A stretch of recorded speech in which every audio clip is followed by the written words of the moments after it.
Hello, and welcome to today's ILTA webinar, On Your Radar, the challenge of provisioning and governing Microsoft Teams. We'll be starting in just a minute or two, but before we do get started, just wanted to mention a few housekeeping notes.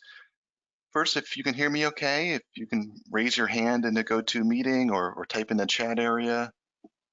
And I see hands. Okay, great. Thank you. And if you do have any questions throughout the webinar, please go ahead and use the questions area in the GoToWebinar panel.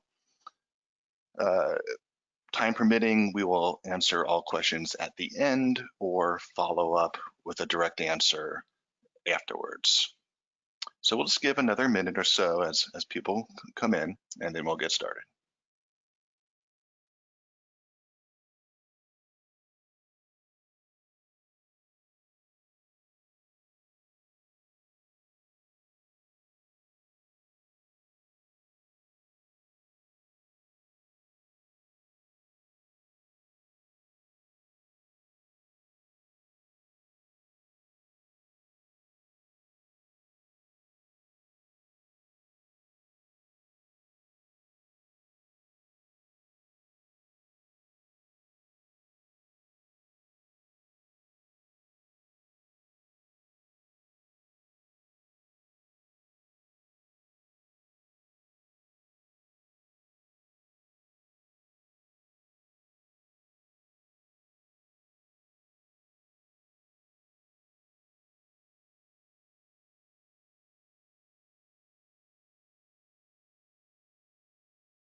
All right, looks like we have a pretty good audience now, so we will go ahead and get started.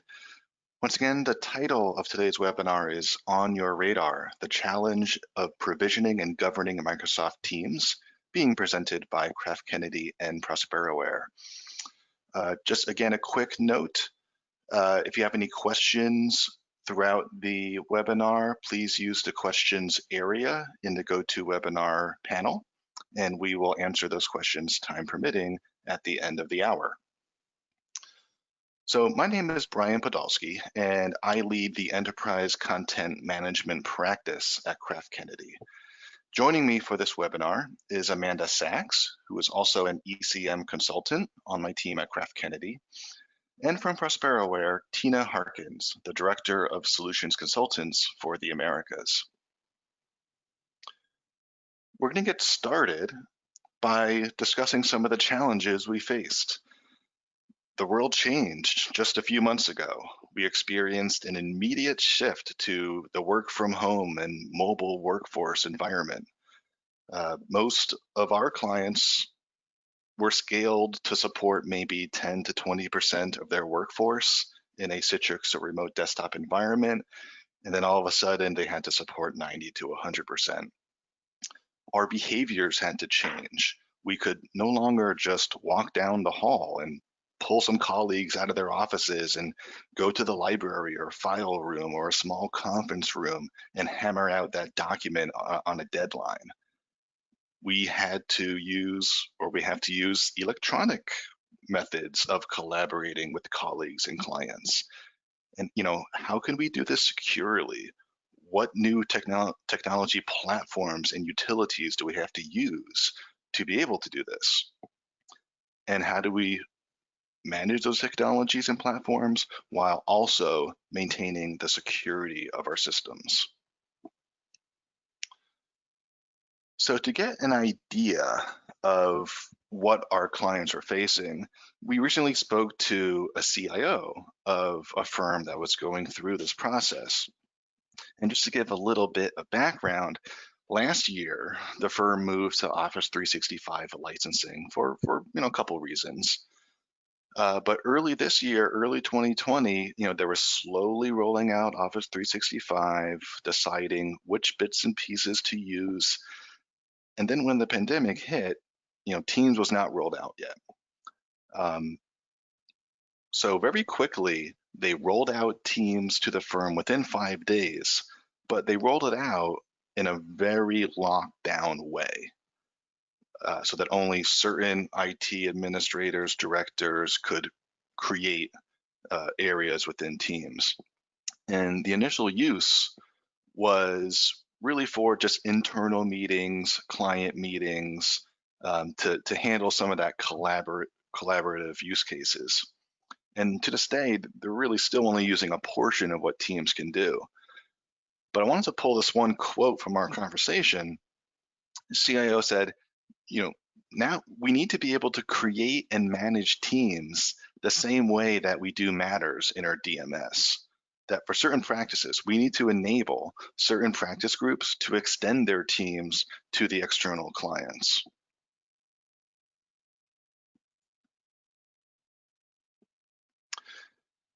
And right away, there were all these questions about how we should handle this endeavor.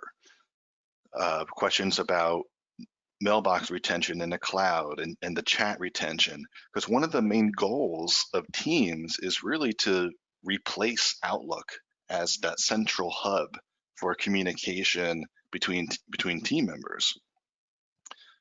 How do we manage the governance around the teams and channels? Do we need to make adjustments to our new business intake process? And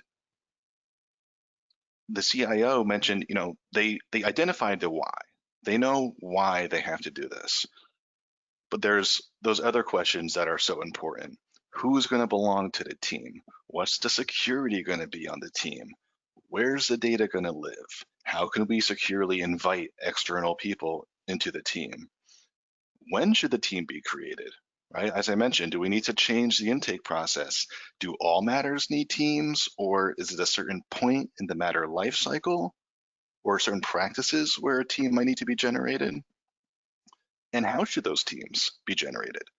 Is it going to be a manual process? Can it be automated? Can it be a data feed? So much of this needs to be defined, communicated, and figured out. And the part of this conversation, even with all these questions, she said, I'm sure there are still a million other things I haven't even thought of yet.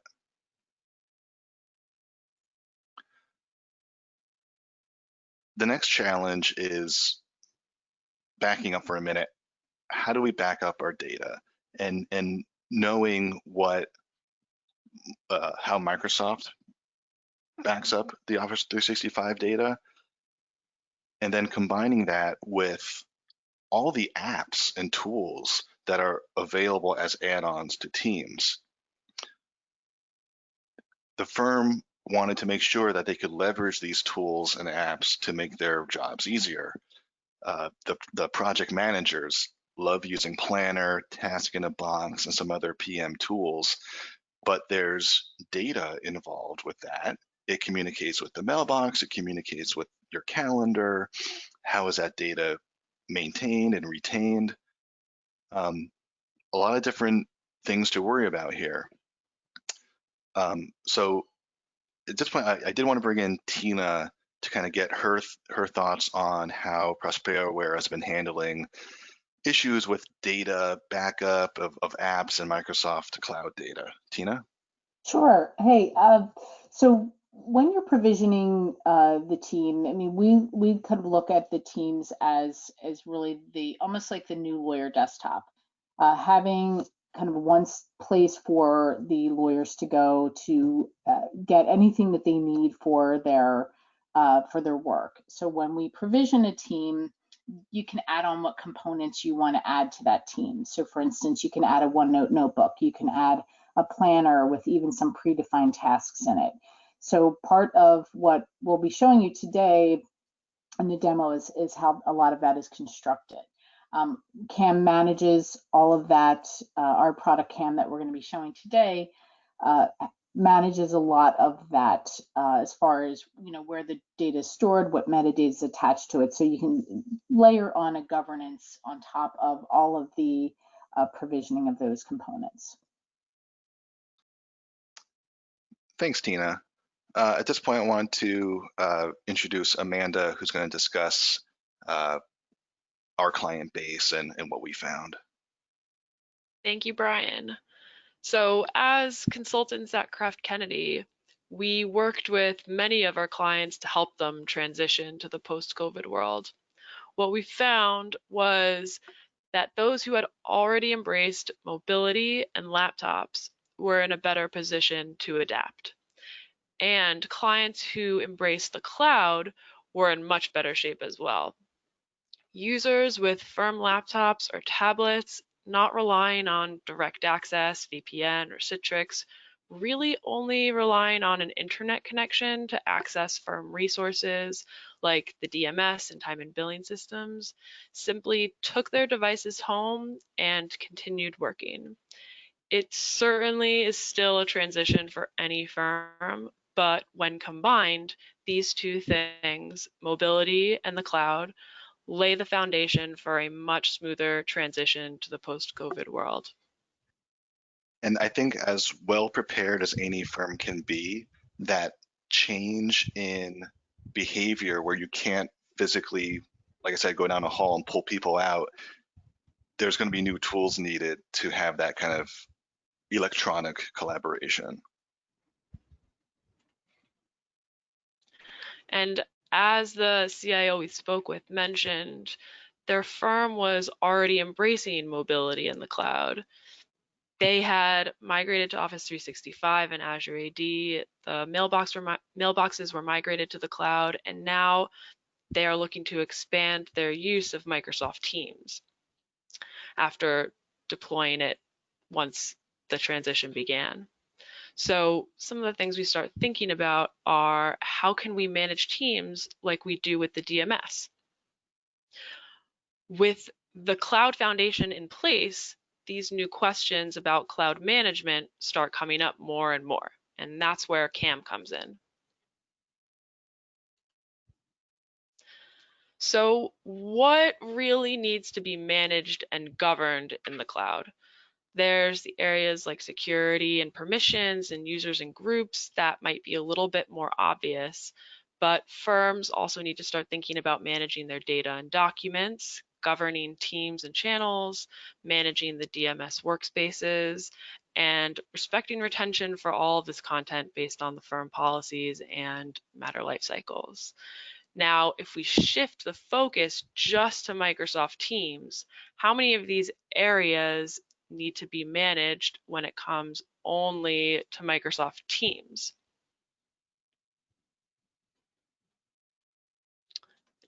Pretty much all of it, right?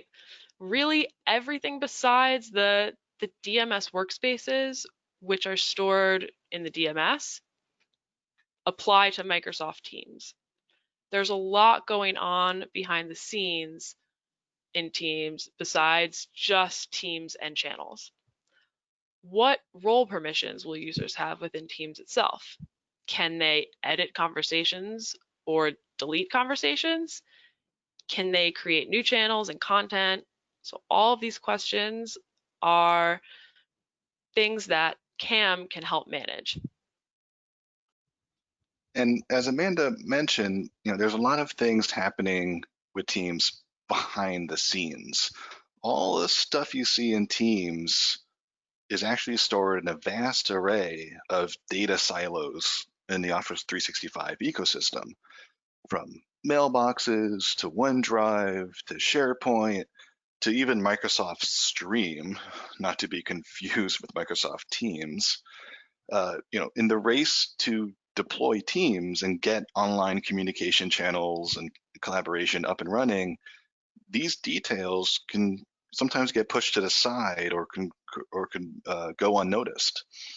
So even with a dedicated team, it can be overwhelming to manage this content, and especially on top of all the other cloud infrastructure that's in place.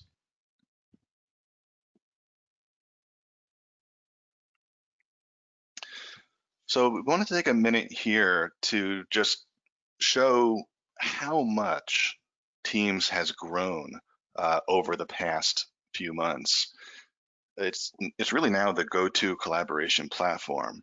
So to give you an idea how much it's grown, right before the shutdowns in March, folks were spending about 560 million minutes per day in Teams meetings, which seems like a lot. But you fast forward to the end of April, and that number reached 4.1 billion minutes. So that's what, roughly 7 or 8 times as much in just about 6 weeks. And to put it in another way, again, right around in mid-March, there were 33 million daily active users of Teams. 1 week later, it was 45 million. And then a month after that, we get to the 75 million that was reported at the end of April. So in, again, just about 6 weeks, just the number of users more than doubled. And Kraft Kennedy has been using Teams pretty exclusively for about 2 years now. We use it for our phone system, our soft phone. I never had for the past 2 years, I never had a physical phone at my desk in the office. My phone was my Teams client. My office number rings my Teams client. On my laptop, on my mobile device, wherever I am, that's my office number, which is great. And it made this transition pretty smooth for us. But we used it for our phone system, our video conferencing system, and more recently, we've extended it to do some collaboration for our projects with external client members. But in that 2-month period between March and going into April and May, we didn't notice any major service disruptions or outages or slowness as the Teams environment grew so much, so rapidly. So it really is, just to give Microsoft a few gold stars, it is a testament to the maturity and scalability of that cloud infrastructure that they were able to scale up that much without us noticing any major issues. So at this point, we did want to, now that we know that Teams is growing so fast, we wanted to open up a quick poll and see just where you are in that process. So you should see the poll either on the screen or in your panel, and just take a minute, go through some of those options, let's see where we are. And it looks like the early winner gaining speed is we are planning to use Teams soon at over 50 to 60%. About a quarter respondents so far say they use Teams extensively already, and just under 20% say they own Teams but do not use it yet.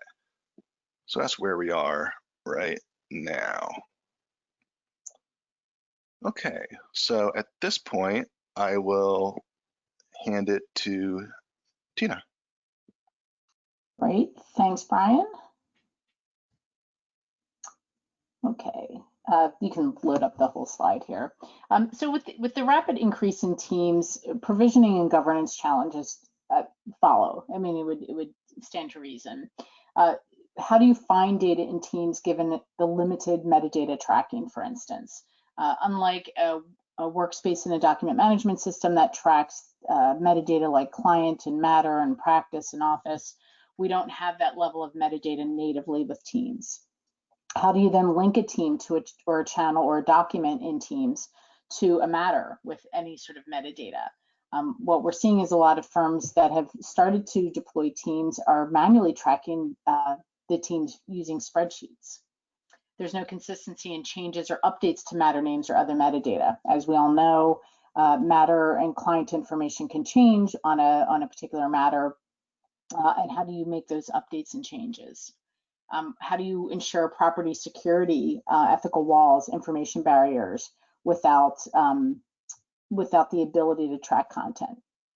How do you move documents securely between Teams and DMS? And the necessity to comply with outside counsel guidelines on numerous privacy and cybersecurity regulations. So Tina, I know I've seen some instructions, documentation from both iManage and NetDocuments about integrating Teams with workspaces from the DMS. But right now that's pretty much a manual process, right? Basically just adding a tab to a web URL for the web workspace. CAM can automate some of that in like a template, right? Yes, that's correct. So with CAM, you can provision teams using templates, just like you would use for your document management system, either iManage or NetDocuments. Within those templates, you can provision the tab so that the workspace tab for that, the corresponding workspace in the document management system is displayed within the team. And I'll show an example of this too during the demo. Okay, so some of the challenges with teams in provisioning teams are, how do you provision, potentially thousands of matters created on a monthly basis? So there's got to be some automated way of provisioning teams. You wouldn't certainly want provision teams manually, having somebody in your IT department go in and create a team for every single matter. But when does it make sense to automate the provisioning of teams through, say, a matter intake process, or whether or not you do it through a more of a manual process? So maybe you add something to your matter intake process that says, hey, when the partner opens up the matter, yes, I want a team, and what components do I want on that team? Do I want to link the workspace? Do I want to have a OneNote, or do I want to have a planner? So essentially, what template would I need to use for that? And then that way we can automate the provisioning of teams when that matter is opened. But certainly it wouldn't make sense to create a team for every single matter in the firm or in the organization, because many times it would go unused. And you don't want to eat up the limitation that you have with the number of teams you can create by having a bunch of empty teams or unused teams. So in that case, how do you then manually create it? And can we put like a workflow or an approval process around it? And those are the types of things that CAM addresses. How do you, again, provision any changes? What if the client is opened up under the wrong, or the matter's opened up under the wrong client, or there's a typo in the matter name? How do you make those adjustments? Probably one of the biggest things that you need to think about is the team ownership. Generally, the way Teams works is that if you have a single owner of a team, and say that's an end user, if that end user leaves the firm, then, or leaves the organization, that team is automatically orphaned, and it becomes increasingly difficult to get that content back. Also, if I'm an owner of a team, I have the ability to delete the team and everything with it, so all of the content with it. So you want to think about the team ownership, and ways that CAM addresses that is using essentially a service account or an Office 365 administrative account in order to create the team. So that's the owner of the team, and then everybody else essentially is a member of the team. You have to think about security. You need to know security, what level of security is provided or provisioned to the team. How can we integrate with the ethical wall applications so that if it's somebody's barred from having access to a particular matter, how that works within Teams as well. So it becomes very difficult. Oh, sorry, go ahead, Brian. Just, I was going to ask, which like ethical wall systems does it integrate with? That's a great question. Right now, we're going to be integrating with Intap walls. We can apply security. We can today read from Intap walls and apply security to Teams.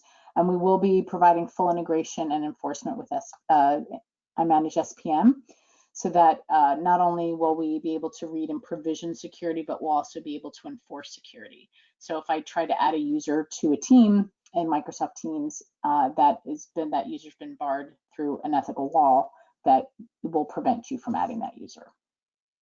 Thank you. Sure. Okay.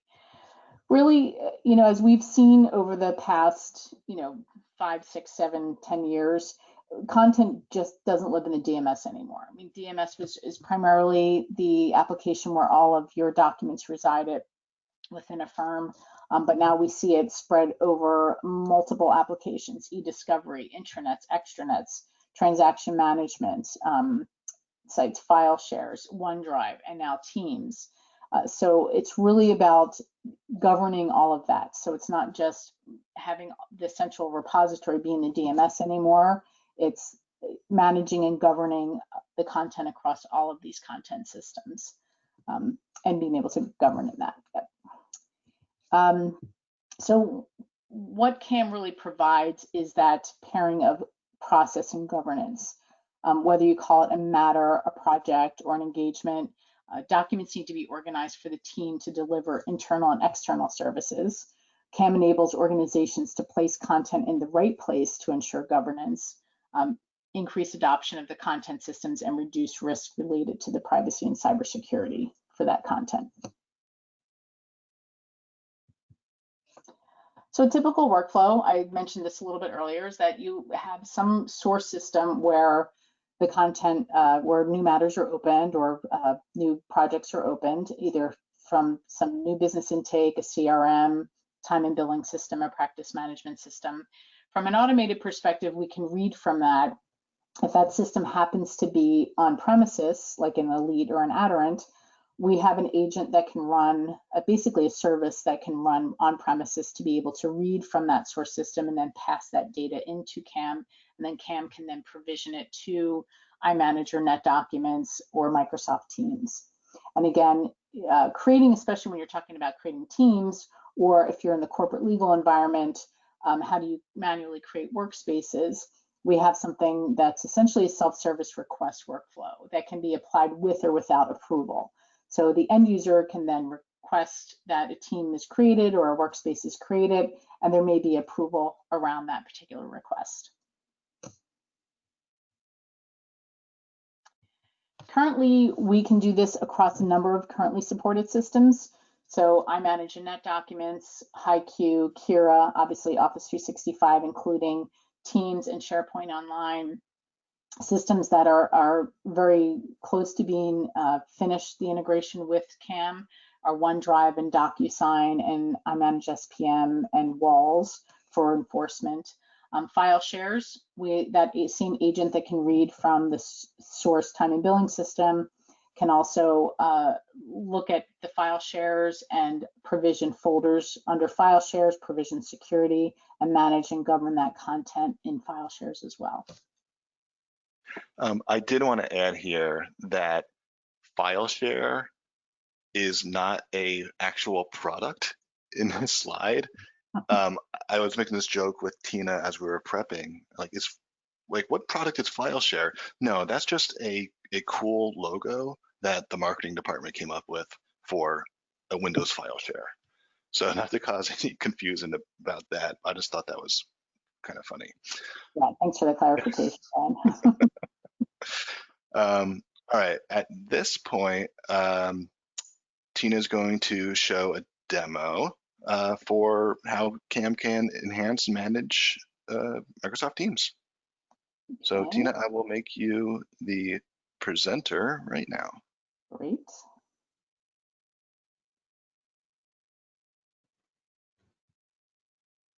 Okay, let me know when you can see my screen. Yep, I can see it. Perfect. All right. So what we're looking at here today is Teams. So for those of you who are not familiar with Teams or have just started poking around a little bit with Teams, what I'm showing you here is maybe a typical lawyer view of Teams. I have all of my teams on the left-hand pane here. All of these teams have been provisioned through CAM. So the naming convention you'll see looks kind of similar. So we have client matter ID followed by the client matter name. This is configurable. So part of provisioning Teams through an application like CAM, you can provide some structure around how the team is named, what channels are created. Each of these are channels in Teams. And for each channel, what is provisioned. So here I am on the administration channel for my Siriano versus Lloyd Johnson matter. And there's a few tabs here at the top. Posts and files and wikis are provisioned automatically with Teams. There's nothing that we can do about that. Posts are your conversation threads. So any conversations that the team wants to have with each other on a particular topic can be done through the posts. Files are where all of the native Teams documents live. And for those of you who aren't aware, all of these documents live in a SharePoint site. So every time you create a team, in Microsoft in Office 365. It essentially creates an Office 365 group and a corresponding SharePoint site with a documents library, and that's where these documents live. You also notice that I have an iManage tab here that shows me the iManage workspace. So when we're provisioning, we can also provision the workspace as a tab. And you'll see this is my Siriano versus Lloyd Johnson matter. I can navigate the workspace and see all of the documents. If I'm using HighQ, I can provision a HighQ site for this particular matter and expose that within the team. If I want a OneNote notebook, which I understand that lawyers are increasingly becoming dependent on, this now has a notebook that is tied to this particular matter, this particular team. So it's not their own personal notebook, it's within the matter. So everybody who has access to the team has access to this notebook. So you have, again, I mentioned earlier that teams can become essentially the lawyer desktop. As I'm working in my matter, I have access to virtually everything that I need as far as this matter goes. I have my conversation threads, I have my files, I have any iManage documents, HighQ or OneNote notebook. With CAM for Teams as well, we provide an app that will be available in the Microsoft App Store called CAM, and this can be pinned to the sidebar. And you'll see here that we have all of these teams, but unlike, say, an iManage or NetDocuments, I can't go to the properties and view the metadata for this team. So when I'm provisioning this team, I can name it and I can set out what channels are created, but I don't have a way of tagging metadata. When you provision the team through CAM, CAM tracks all of that metadata. So much like you provision workspaces in your document management system, we can pull from your matter intake or your time and billing system and add that metadata, so client and matter and practice. And we can even, it's an extensible schema, so you can even track additional metadata. So maybe I want to track the billing lawyer, maybe I want to track the region, maybe I want to track jurisdiction. So things that you may or may not expose on a workspace, you can track in a database. And with CAM, we can expose that database here for the end user. So maybe I'm looking for all my teams related to a particular client. I can simply type in the client name or use a lookup, and it will show me all of the teams that have been provisioned for that particular client. If I click the hyperlink, it'll take me directly to that team in Teams. So I don't have to guess about, what the team name is or, what the metadata is. I can search for teams based on that metadata, which again is not something native to Teams. Same thing with all the documents within Teams. So I showed you that Files tab. All of the documents that I have access to, just have to re-authenticate here. All of the documents that are in Teams that I have access to, so I'm a member of the team. Again, things, as you know, can get pretty messy. People are saving documents in certain locations, in certain teams, in certain channels, and how do I find what I need?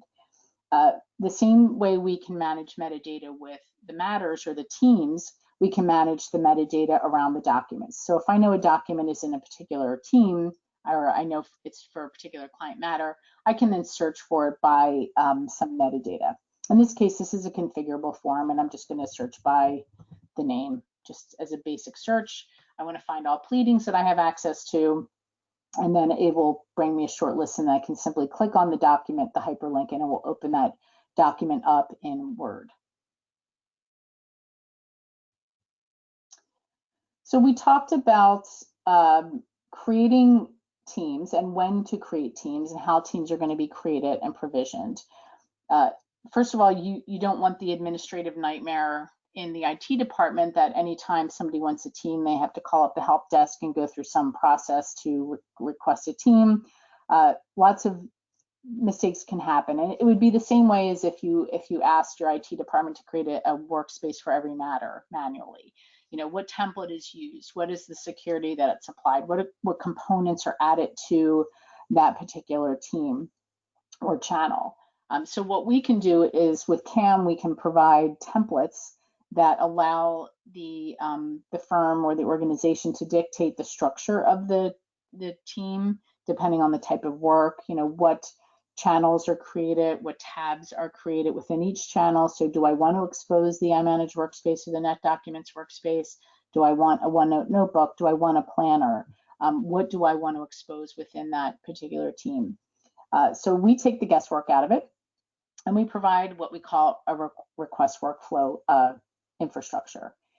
So here I can request a new team, I can request a new channel, or grant access. One other note, with Teams, you have the administrator for Teams has the ability to turn on and off certain features within each team. So for instance, if you're used to using Teams, you know that if I am a member of a team, I can generally create whatever channel I want.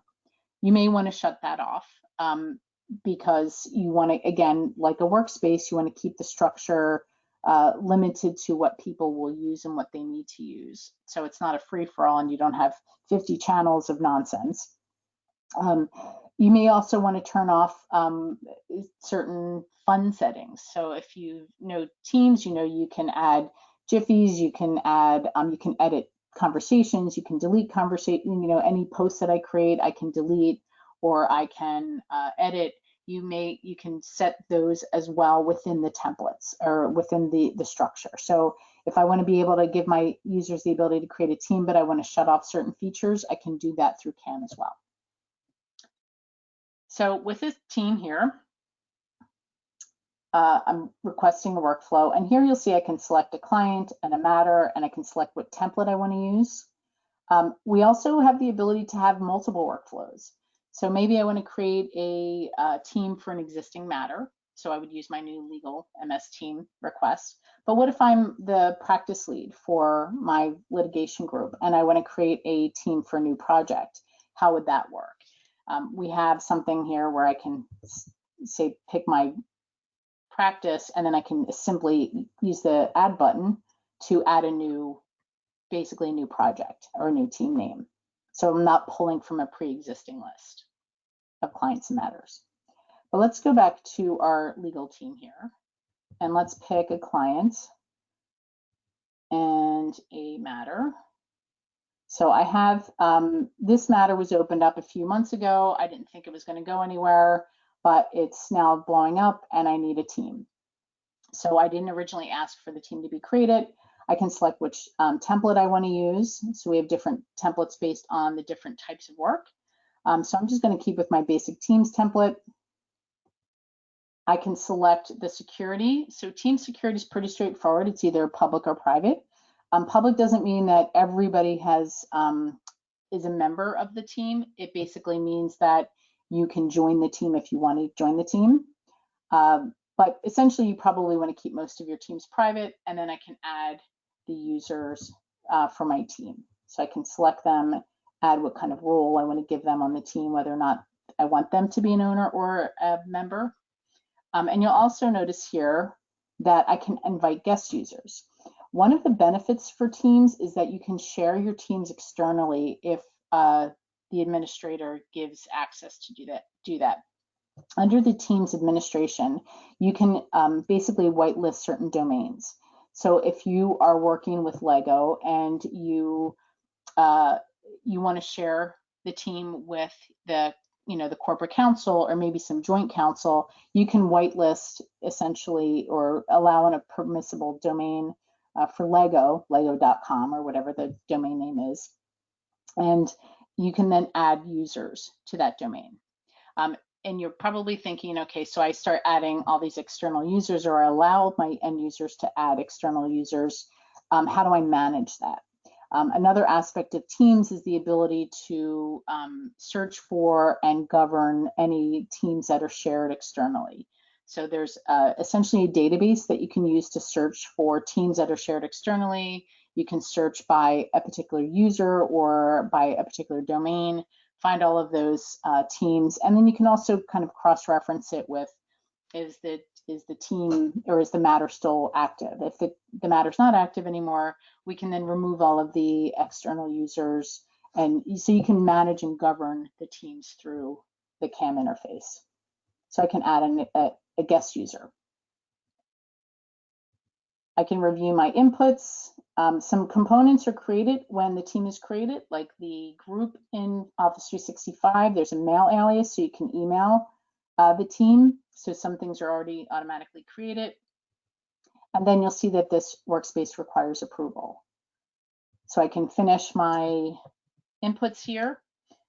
And then when I'm looking to see where the request is, I can see from my request tab the status of that particular request, and I can see those that are requested, the request has been approved or rejected, or where I'm still waiting for approval. If I am a designated approver, I can also see my approvals from this screen so that I would be able to approve. So if I'm a team lead or a practice lead and I have the ability to approve a team creation, or So Tina, so this is kind of like, I mean, for the most part, a lot of the team creation, channel creation would be automated, coming from the time billing system or workflow. But I see this being very valuable in corporate legal, or like you said, maybe a department level where it's a bit more ad hoc, self-service, Yep. And not overburdening the IT help desk, right? That's absolutely correct. Yep. Yep. So you'll have all of your approvals here and the status of the requests. Just one last thing with Teams, and as you're kind of starting your journey through Teams deployment, there are a lot of questions come up about, well, how do I structure the teams, and should they be matter-centric or client-centric, and what templates should I use? The one thing that's, as people who have worked in document management systems before know, is that coming up with the workspace structure was always kind of a bigger endeavor. You have to interview people in each practice and come up with the structure. Workspaces are really geared around document types, so the folder structure geared around document types. That may or may not work in a team situation. Teams may be more, since they're channels, they may be more around phases of a matter or different subject matters within the matter, because the channels also provide conversation piece. So how does that structure look?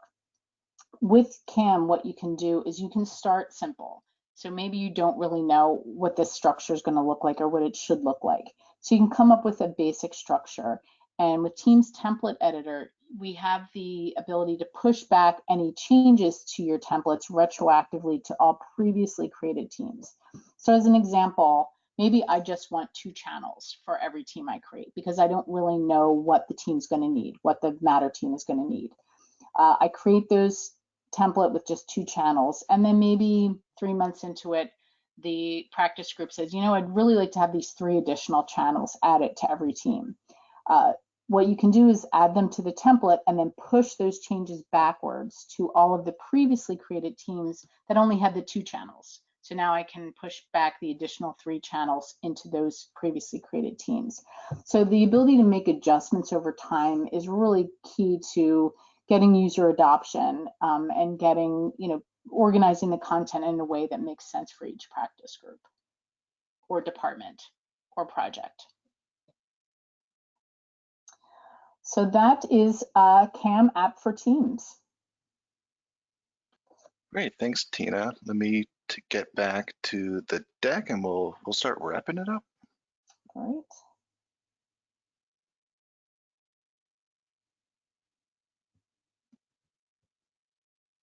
Okay.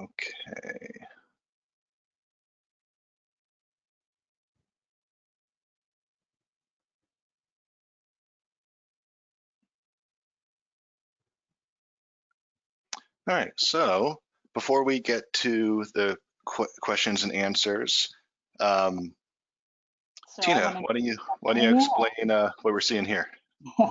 So big congratulations to both Amanda and Brian for achieving essentially the Prosperoware CAM Provisioning Engineer certification. So earlier this year, we rolled out a certification program for partners.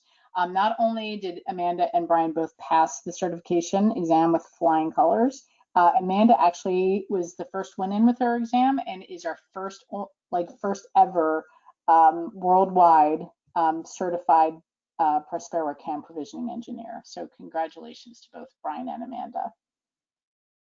Oh, shucks. Thanks, Tina. Are you blushing? So before we say goodbye, I want to check in with Nancy to see if we had any questions come in for us.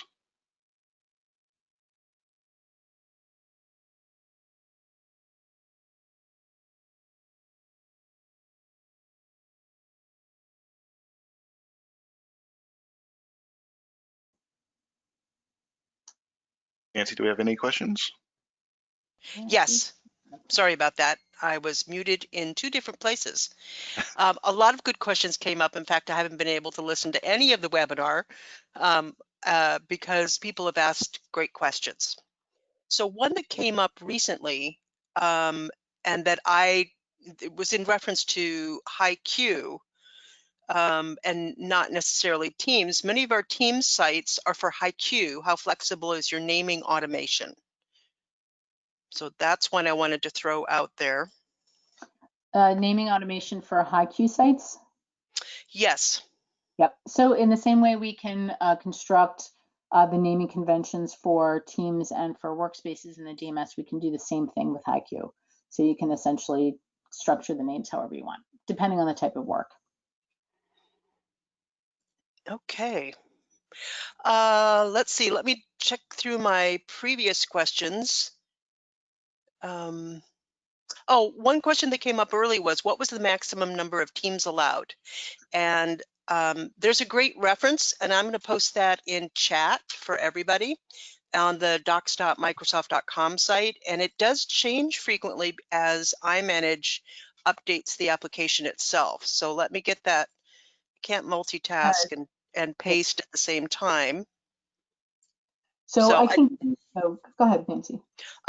I was going to say, you know, for number of, there are different categories, you know, how many number of teams a user can create, how many number of organization-wide teams allowed in a tenant, and number of teams a global admin can create. There are different categories of similar categories that are related to that.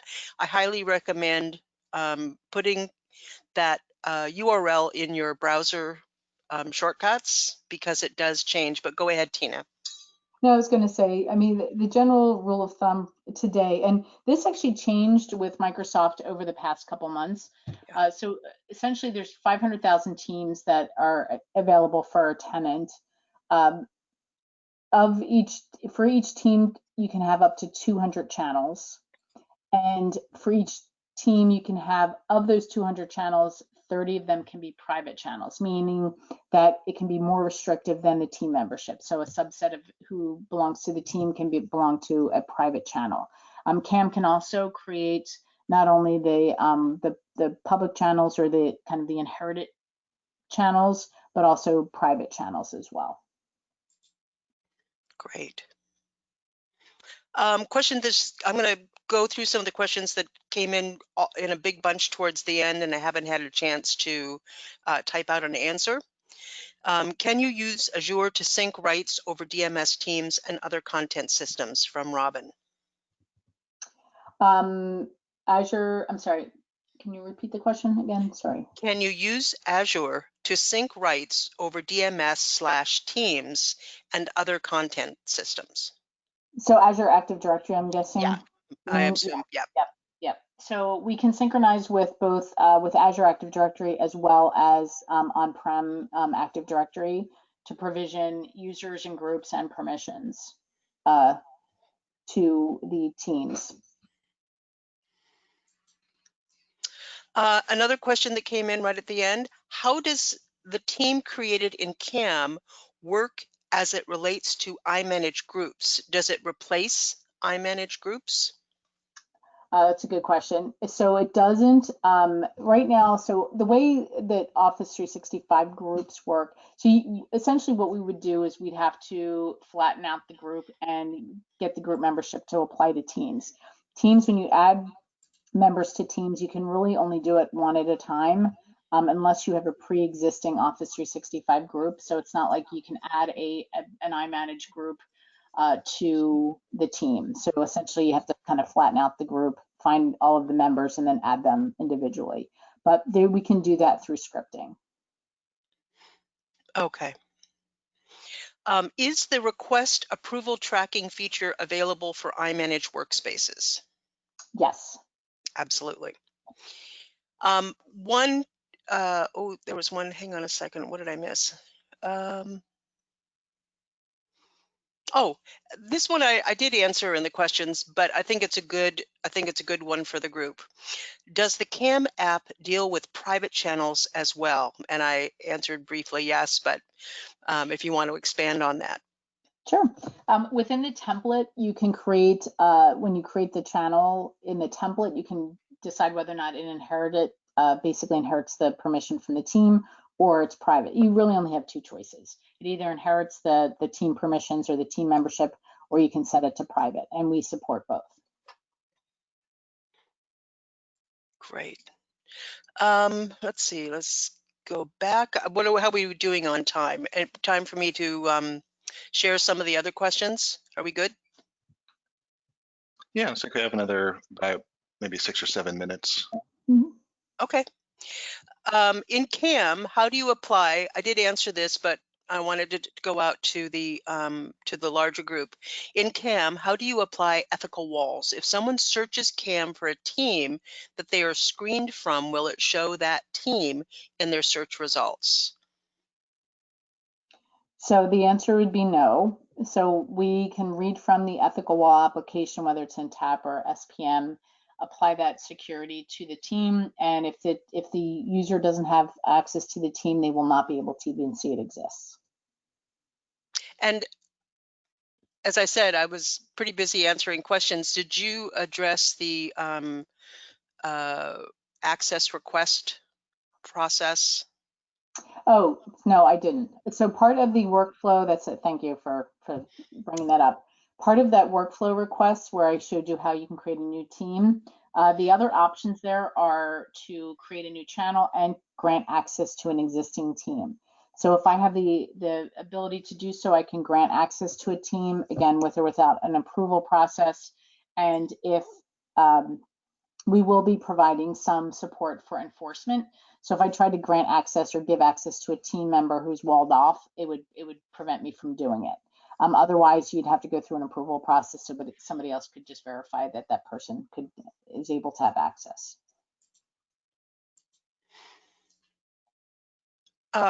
Point of clarification: if team is provisioned as public, will walled off users still not see it?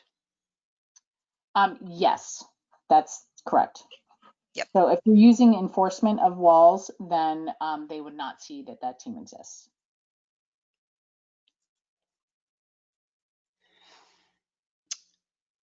Okay, let's see. Some tab walls. Oh, this came up, and I totally understand, because there's so many places where Teams is currently sourcing or storing content when it's created, and the question came up: can you restrict all documents to the DMS only? And you cannot, as Teams works today. But we know within CAM, we know where they are, and we can allow you to copy and update documents back to the DMS, or synchronize the references to those documents into the DMS and update them. Either on a manual basis you can do it, or you can do it on a scheduled basis. So we can always bring, if that's your source of truth, we can always bring it back to that source of truth, and that includes chat as well. Yeah, I mean, that's one of the benefits of the CAM metadata, the way it associates or identifies Teams channels with actual client matters. So with the administrative interface, if you were to do a search for all documents for a particular matter, you can get the results from the DMS as well as the results from, maybe the handful of documents that are in the particular channel for that matter.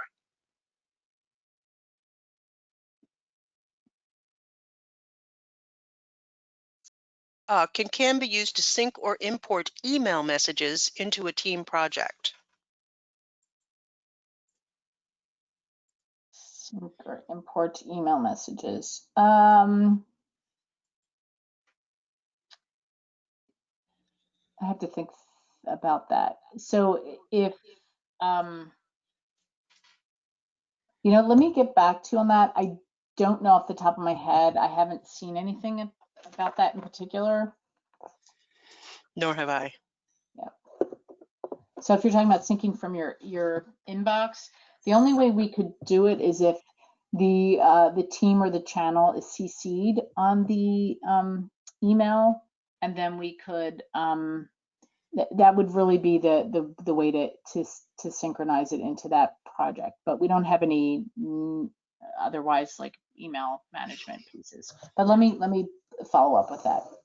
Okay. And Lori had an earlier question, and let's see, it was broken down into a couple different questions.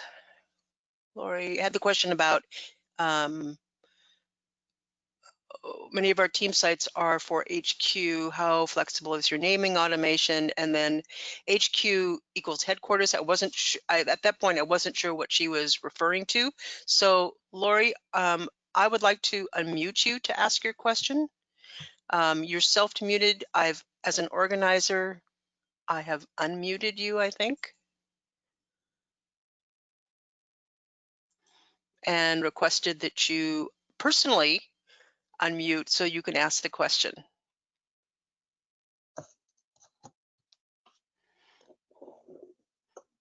Hi, Lori, are you there? No, we can try to circle back with Lori. Yeah, I just thought if Yeah. she was able to, because it was spread out over 3 panels. Sorry, can you hear me? Yes, we can. Thank you. Thank you. Yes, it was just clarifying it. Yeah, HQ for headquarters. So many of our sites are not client matter related. So just wondering how flexible your naming convention was. Oh, sure. So yeah, very flexible. It can be for client matter projects or for non or administrative or non-legal matter projects.